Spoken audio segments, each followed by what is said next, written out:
सोचते हो कि पीरियड हम याद कर लेंगे, तो इट इज़ बेटर कि आप उसको कंसेप्चुअली अगर आप उसको कनेक्ट करके पढ़ोगे तो वैसे ही याद रहेगा।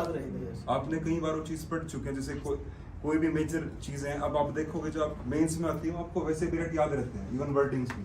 और जो प्रीलिम्स जितने ड्राई एरियाज होते हैं वो नहीं होते। उसका कारण ये है कि आप कंसेप्चुअली उन पर ध्यान नहीं देते। पढ़ते हो हमेशा सोचो कि भी कुछ भी टॉपिक है, टेम्परेरी इंजंक्शन है जैसे, इसमें प्रेएम्फेसाइक अगर आप शूट कर रहे हो वहाँ पे तो क्या क्या चाहिए होगा, प्रेएम्फेसाइक चीज़ और उसमें बैलेंस और कन्वीनियंस। अगर आप खुद पे अगर आप उसको कंसेप्चुअली ध्यान दोगे तो इट विल हेल्प। वो याद ही अप्लाई करो हमेशा, लॉ जब भी पढ़ रहे हो उसको खुद पे अप्लाई करके देखो कि अगर मैं होता तो कैसे इसको, क्या मेरे पास और ग्राउंड्स निकल रही हैं, तो उससे ज़्यादा कंसेप्ट क्लैरिटी आएगी। ग्रेट।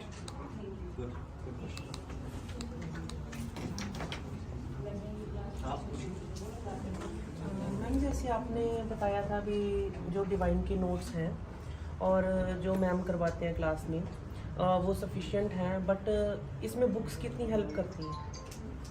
बुक्स इसमें इतना मैटर नहीं करती बुक्स, क्योंकि हमारे पास जजमेंट्स भी हैं और नोट्स में भी सब चीज़ें प्रोवाइडेड हैं।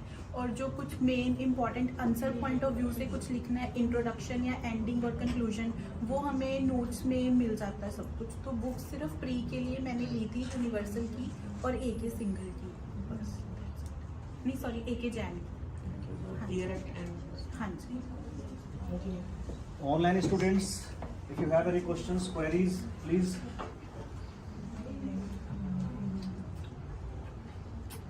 Online. Excuse me. How to tackle with the language subject, as it's very difficult when we study the law subjects to manage the time for the English, Hindi or Punjabi. We barely get the time for the same. So how we need to do that? जैसे English और आप पंजाबी है या हिंदी है तो आप कोशिश करो कि 1-1 घंटा लगा लो रोज़। जैसे अगर दोनों लैंग्वेजेस नहीं कर सकते तो एक दिन इंग्लिश, नेक्स्ट डे पंजाबी। ऐसे पंजाबी में जैसे आपको लिखना बहुत पड़ेगा, ट्रांसलेशन भी प्रैक्टिस है। ऐसे आप पहले ही बना के रखें 2 नोट्स के, जो आप थोड़ा कॉम्प्रिहेंड कर सकते हैं कि ये आ सकते हैं। बाकी तो ऑन द स्पॉट कोई भी आ सकता है, बट जो आप कर सकते हैं कि 10-12 वो भी आप चेक करा सकते हैं। तो मैम इंद्रप्रीत मैम चेक करेंगे, पंजाबी का चरणजीत मैम ने हमारे चेक किया। उसमें इतने सारे मतलब कि like we have adverbs and all, तो इतने सारे उनके कितने सारे रूल्स हैं, it's very difficult to cram that और रिमेंबर दैट। प्रैक्टिस शीट्स होंगी, मैम भी कराते हैं, तो वो आप शीट्स जितनी सॉल्व करेंगे उतना ही है, क्योंकि रूल्स हम वैसे तो फॉर्मूलाज की तरह याद नहीं होते।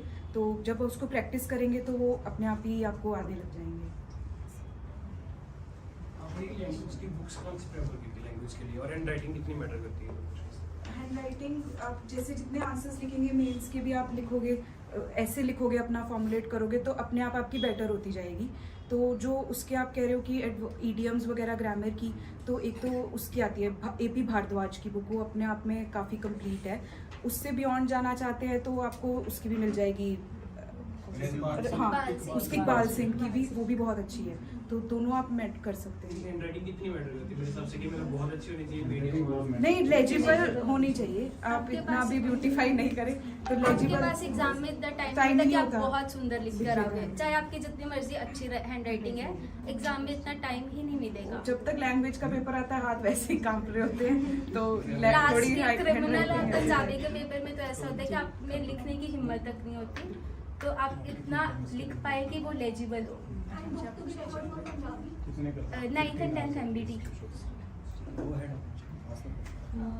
Actually, one online student is asking that how many hours do you devote in study every day? Ma'am classes के अलावा जैसे Yeah, other than classes. Ma'am teachers ही बताते हैं कि आप टारगेट सेट कर लीजिए या अपना शेड्यूल बना लो, जैसे भी है। तो आपके छोटे छोटे अचीवेबल टारगेट्स होंगे तो आपको इतना मोटिवेट करेंगे कि Should next be target based, not time based. कितने घंटे आपने लगाए रोज?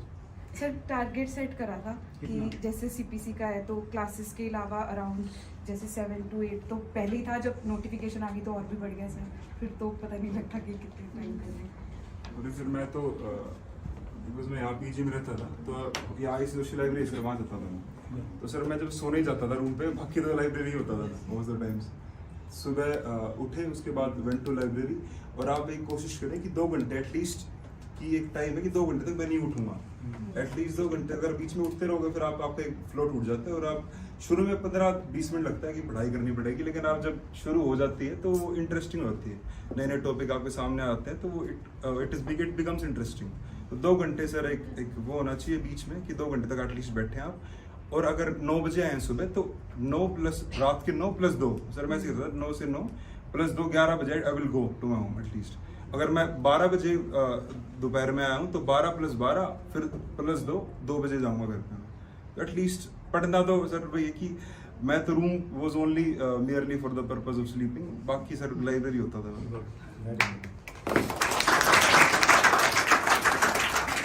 Means no birthdays, no movies, no marriages, no festivals और no छुट्टी, यानी कि इसके बाद कोई मुझसे छुट्टी मांगने नहीं आएगा, इसे छुट्टी कर दो, फेस्टिवल है, बिल्कुल भी नहीं। 1 साल 1.5 साल अपनी लाइफ का आप इस प्रिपरेशन को दे दीजिए, 2 साल सी द डिफरेंस, एटलीस्ट 2 साल समय का, and will see the difference. उसके बीच में कुछ ही आना चाहिए। एक सिंपल सी चीज़ है जिसको आप समझिए। एक्सक्यूजेस बहुत सारे होंगे आपकी लाइफ में, तबीयत ठीक नहीं है, दोस्त का बर्थडे है, पंजाब में तो दोस्त बाहर से आया है, शादी है, मैं अच्छा फील नहीं कर रहा, there are many reasons, breakup हो गया, बहुत सारे रीजंस होंगे, लेकिन काम करने का सिर्फ एक ही रीजन है कि काम करना है, नो एक्सक्यूजेस। तो काम करना है तो करना है, उसके सामने कुछ भी हो जाए, है ना, तूफान आ जाए, इजराइल हमला कर दे, कुछ भी बम फट जाए, आपने अपना काम करना है, ठीक है। एक्सक्यूजेस नहीं होने चाहिए। फेस्टिवल है, छुट्टियां हैं, ये है वो है, कुछ नहीं, अपना काम कीजिए, ठीक है। Please please please go ahead. ऐसी जैसे फीलिंग्स की नोटिफिकेशन आउट हुई थी पंजाब की, तो सर एकदम से वो बर्डन आ गया, तो उस टाइम पे मैम को पता है मेरे सर बिल्कुल ही बैठ के रुक गई थी, नेक की दुखी सर, बाद में नीडल ट्रीटमेंट हुआ सारा कुछ। Okay. यस सर, मैम को पता है, सर मैम ने रेफर किया कि वहाँ से करवा के। You will be duly compensated now. Sir वो पेन सब साइड में कर दो तो सब कुछ हो जाता है अगर आप चाहो तो। सारे पेन साइड लाइन कर दो, कुछ भी नहीं हो, बस पढ़ना है। अपना टारगेट सेट किया हुआ है कि मैंने इतना पढ़ाई करना है, इतना काम करना है, उतना करना है, चाहे जो मर्जी हो जाए, पेट दुख रहा है, सर दुख रहा है, फीवर हो गया है, डेंगू हो गया, कुछ मर्जी हो जाए, रूटीन नहीं छोड़ना चाहिए। And sir one thing more के लेटेस्ट जजमेंट्स जो डेली आती है ना सर, वो पढ़ो तो काफ़ी हेल्पफुल रहती है वो आंसर राइटिंग में। न्यूज़पेपर कितनी हेल्प करते हैं? यस सर, वो तो है ही सर, लास्ट में इंटरव्यू में सर वही हेल्प करती है न्यूज़पेपर जितना भी आप इंटरव्यू में हेल्प करती है, और इवन सर ऐसे में भी इंग्लिश ऐसे में भी तो सर वो हेल्प करती है। और सर जजमेंट्स जितनी पढ़ोगे तो सर बुक रेफर करने की जरूरत ही नहीं है, और इवन हमने की भी नहीं कोई बुक रेफर। सर मैम के नोट्स, सर के नोट्स, करेवाल सर के नोट्स जो आईपीसी के हैं वो ही पढ़ लो, और साथ में जजमेंट्स ऐड करते रहो, तो it will definitely help you in clearing your exam. Great great.